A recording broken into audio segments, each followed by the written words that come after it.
Good morning. I'm Chief Edmonds, the Director of the Retiree Activities Office out of Travis Air Force Base. Welcome to the 2020 Retiree Appreciation Week's video series. Thank you for taking the time out of your busy day to view the videos. Hopefully you'll find the information useful. The next few minutes is talking to you about the operation of the Retiree Activities Office out at the base, what our role is, who supports us, how we fall into the chain out at the installation, the services you can expect to receive from our volunteers that man our desk, and the things that we're not able to do under by Air Force reg and by federal regulation. Without further ado, let's start the briefing. Over the next session, we'll be discussing the purpose of the Retiree Activities Office on Travis Air Force Base and other installations around the Air Force. What establishes the president for setting up an office on an Air Force installation, who we get our support from, who we report to, the types of services that we provide, services that we're not allowed to or permitted to provide in the course of doing our volunteer duties, along with discussing demographics, numbers regarding our customer base, the types of issues that we handle, and things of that nature. I'd like to take the time now to recognize that the volunteers that keep the Travis Air Force Base Retiree Activities Office and the McClellan Park Satellite Retiree Activities Office running. Retirees are the lifeblood of our program, and without these folks donating their time and efforts, program wouldn't exist and a valuable source of help wouldn't be available.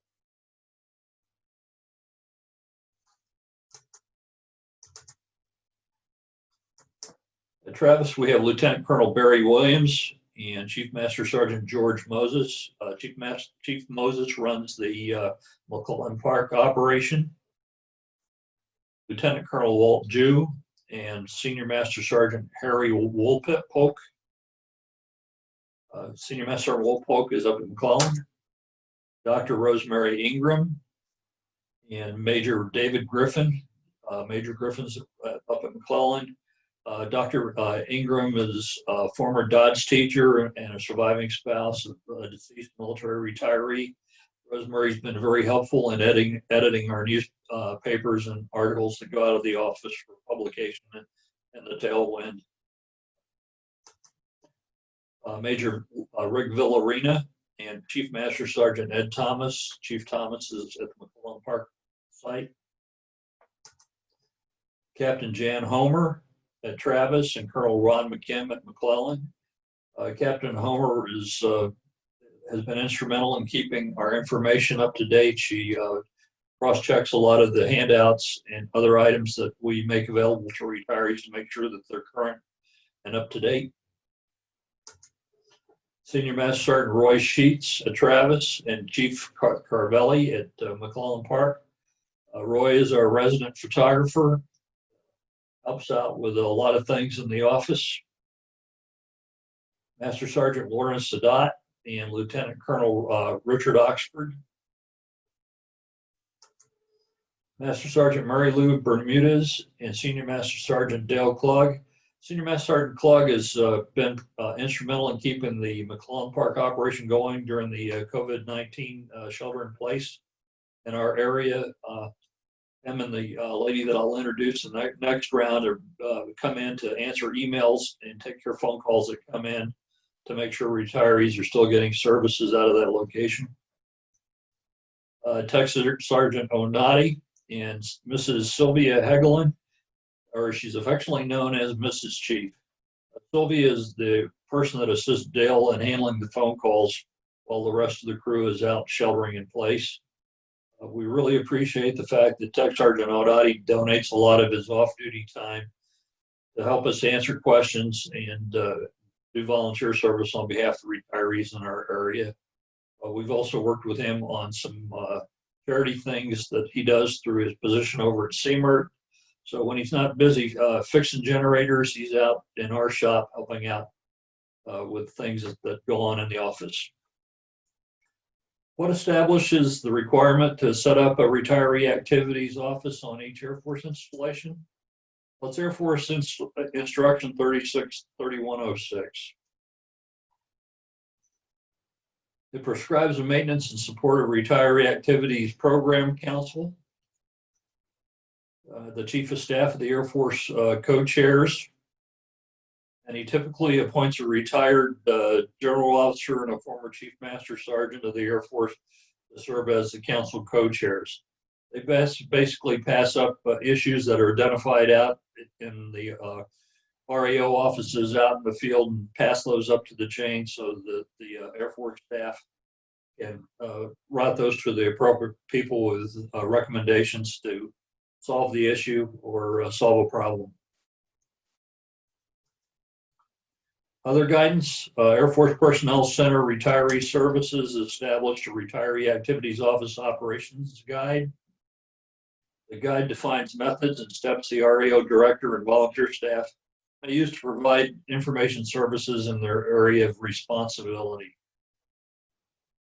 We have a locally developed Retiree Activities Office handbook. It's basically a compilation of contacts, information directories, forms, and other sources to assist retirees and annuitants with pay issues, TRICARE, FedVIP, insurance plan enrollment, casualty reporting, estate planning, tax assistance, ID card renewals, and other issues. The installation commander's responsibilities under this instruction is responsible for the overall implementation of the RAO office on the base. He's also responsible for appointing a military program coordinator, an installation project officer, and a retiree activities office director. He ensures that we're provided with the funding, administrative support, office space, and equipment we need to provide services to the retiree population in our service area. He may establish satellite retiree activity offices when military retiree-sponsored dependent and annuitant populations warrant it and if funding is available. We do have a satellite that operates out of McClellan Park. He hosts the annual Retiree Appreciation Day. This year we're doing strictly a virtual Retiree Appreciation Day that'll span over the week, and we'll probably leave the videos up for a few months so everyone will have an equal chance to view the ones that they need to get information from. He also ensures that active duty members on the installation are educated to refer to retirees by their retired rank whenever they're conversing with them or whenever they're providing services or are conversing with them. The military program coordinator responsibilities promotes communication between the installation commander and other base agencies regarding retiree areas of concerns. Maintains regular contact with the RAO director.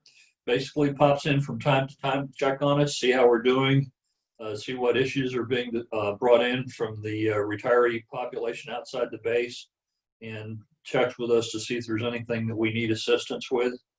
On the other side of that coin, we pass on issues that are given to us by phone or by in-person visits when the office is open to walk-ins. Facilitates communication and partnerships between the staff and RAO satellite office directors.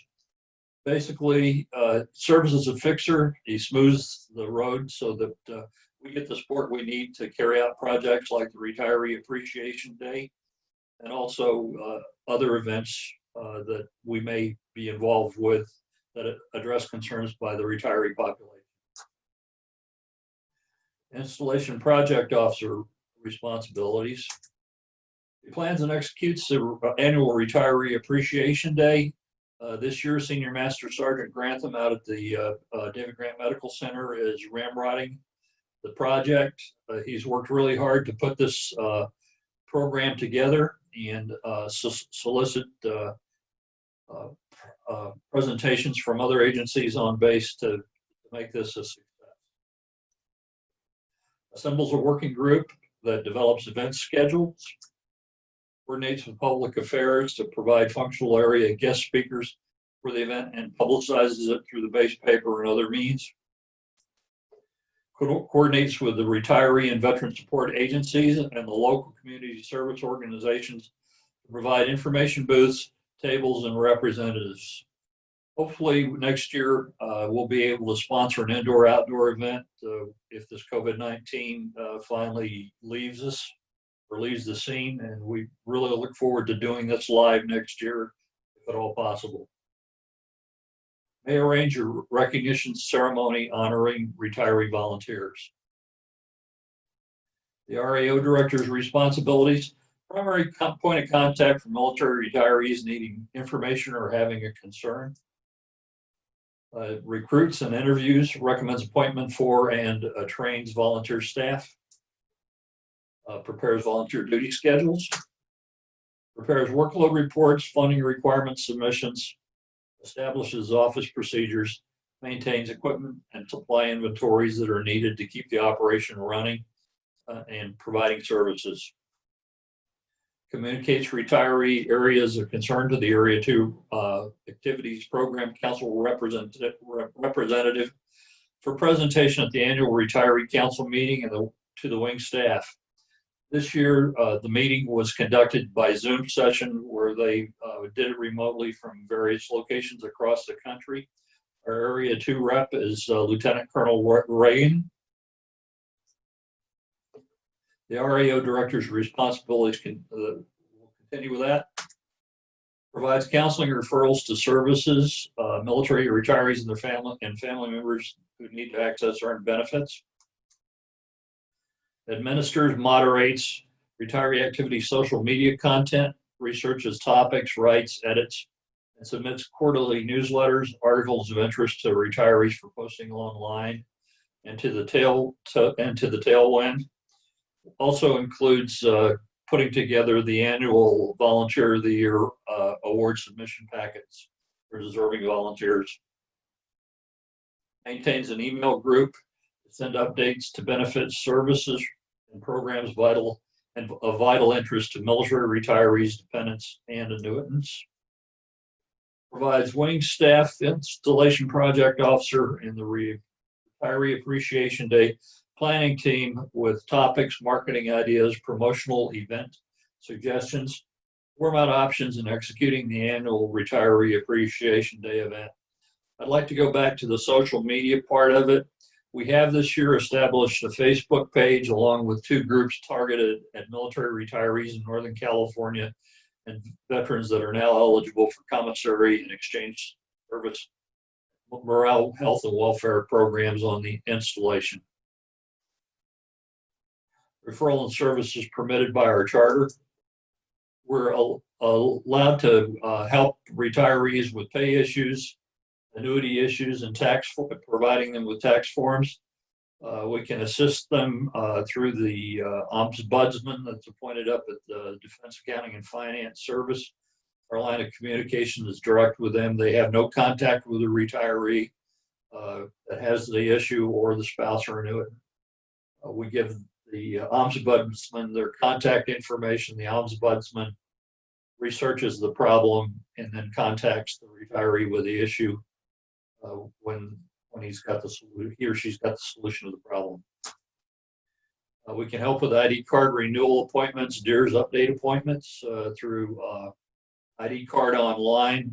We also provide information to retirees and annuitants and dependents as to the documents that they need to bring with them when they come in to have their ID cards renewed periodically. Agent letters, we have agent letter packets. Those are basically sent out to guardians of military retirees that have physical incapacities or mental issues that prevent them from caring for themselves or getting out to the installation to do their shopping. Also help them get to and from their medical appointments. These letters are good for 1 year, and there's a package that we send up through Fort Support Squadron to get those privileges granted to the guardian. It's usually a dependent family member that handles this, or somebody that the retiree is given a power of attorney to handle their affairs. MWR and base activities information. We periodically post updates that we get from outdoor recreation and the travel services folks at the exchange. We place in the newsletter and include articles on the tail. Referrals and contact information for accessing VA and state veterans benefits. We work closely with the County Veteran Service Officer and other VA agencies in the local area in order to get veterans and their dependent services that they need. Usually with surviving spouses, it usually involves disability, indemnity, compensation. It used to be known as a widow's pension. Contact information for veteran, retiree, family, and surviving spouse social services. Basically, there are some services that aren't encompassed by what the base offers. So we do our best to contact local social service agencies to help retirees with those types of issues. Referrals to nonprofits that provide tax assistance.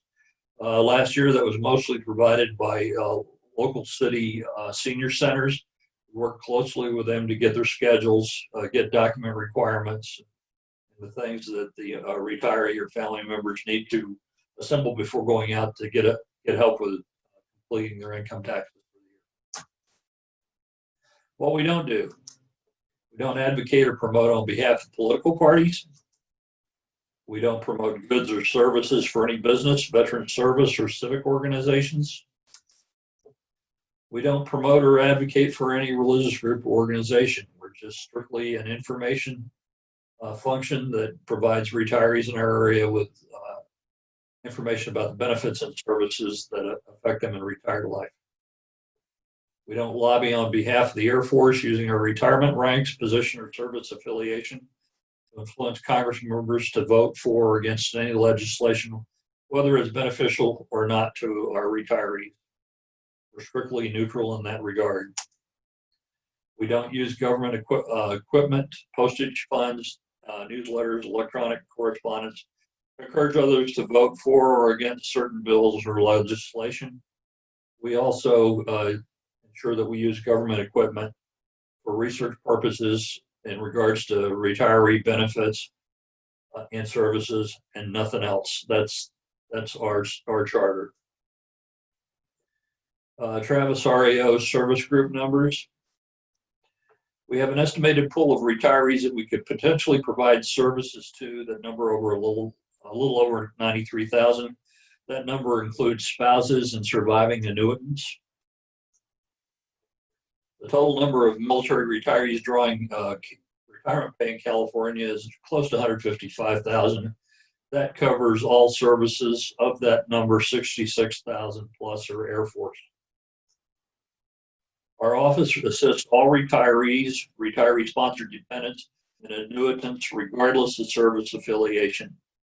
We also take care of calls that come in from out of state. It's not unusual to have people call us from Alabama, Florida, New York, Nevada, Oregon, Alaska, Hawaii, all points in the United States. Our outreach group numbers are estimated based on the 2018 Military Retirement Pay Statistics Report published by the DoD Actuary. The number of clients that we've serviced by branch of service from January through September 2020 this year, we have 43 Army, 56 Navy, 271 Air Force, 1 Marine, 5 Coasties, 4 Federal Civil Service, 3 state agencies, and 7 civilians. State agencies usually are representatives from California Employment Development Department, the local County Veteran Service Office, and the Department of Veterans, California Department of Veterans Affairs, requesting information they need for projects and other things of that nature periodically.